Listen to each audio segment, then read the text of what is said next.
So you may have noticed that as of late, pretty much all my videos are filmed and training is outside. In fact, I don't think I've been to the gym properly for maybe 3 years now.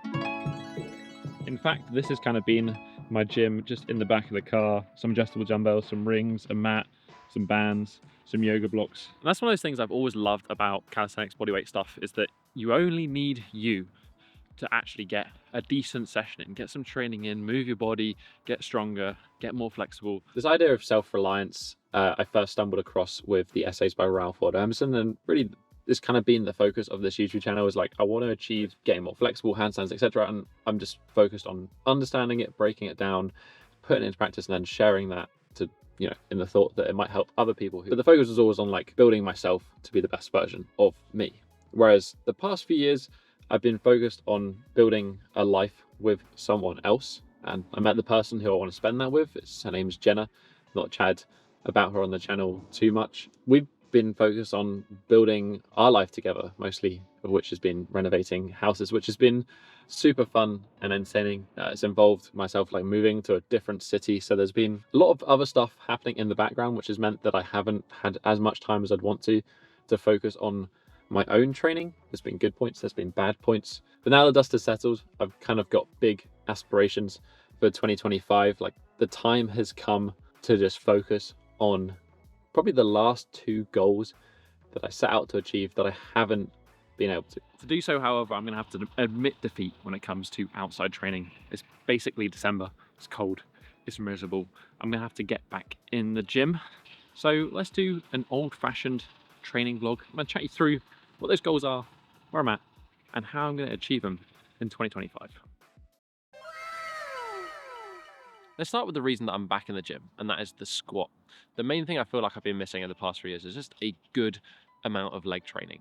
I did go through a period of squatting and I got up to like 130, 140 kilos. And this was around 2021. And when I shifted to at-home training, I really just struggled to implement a good plan. And plus, I just really want to feel strong and robust in the lower body again. So I'm laying out a reasonably conservative effort to get there.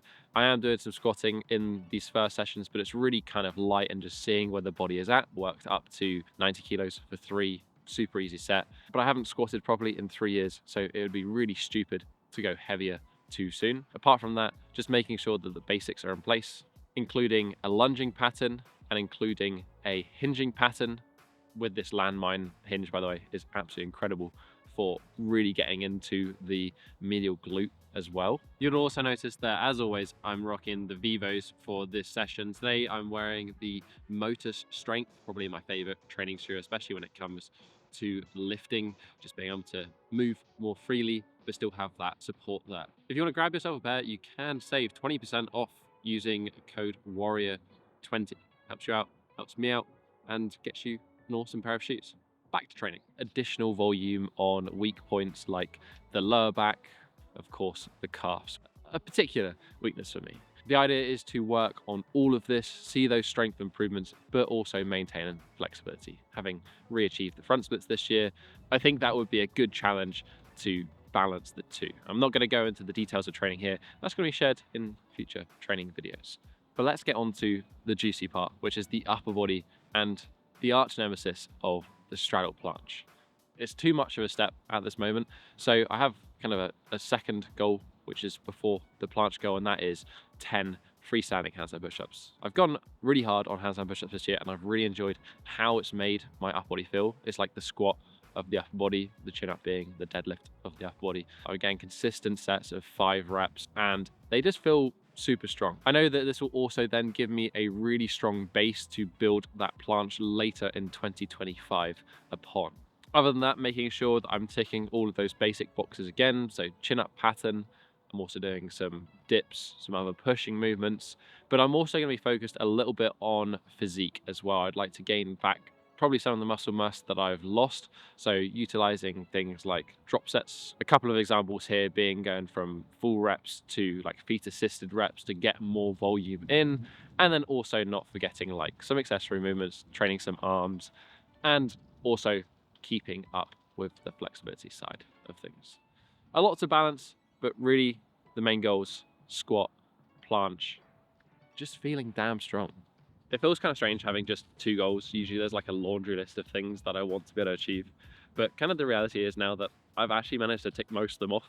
Like front lever, I've got 1 arm chin up, I can do handstand push up, 1 arm handstand, you know, front split, side split. All of these things have been ticked off over the years because I've dedicated that time and energy to doing them. The 2 outstanding, they've kind of been there, but I've never really gone all in on either of them. So it's going to be interesting to go deep and I guess try something different. So there's a lot of work that needs to be done. But one of the reasons that I enjoyed making these videos in the first place years ago was that like doing them kind of gave me that sense of accountability for the work I was doing outside of just myself. So I hope you follow along with this one. I'd also love to know what your goals are for 2025. I think having that bigger picture, that thing you're working towards, is super important to just put into context the hard work that you have to do, you know, day in, day out. So yeah, let me know in the comment section down below. You can also hit that like button, subscribe button, and I'll catch you in the next one. Take it easy. Have a strong week.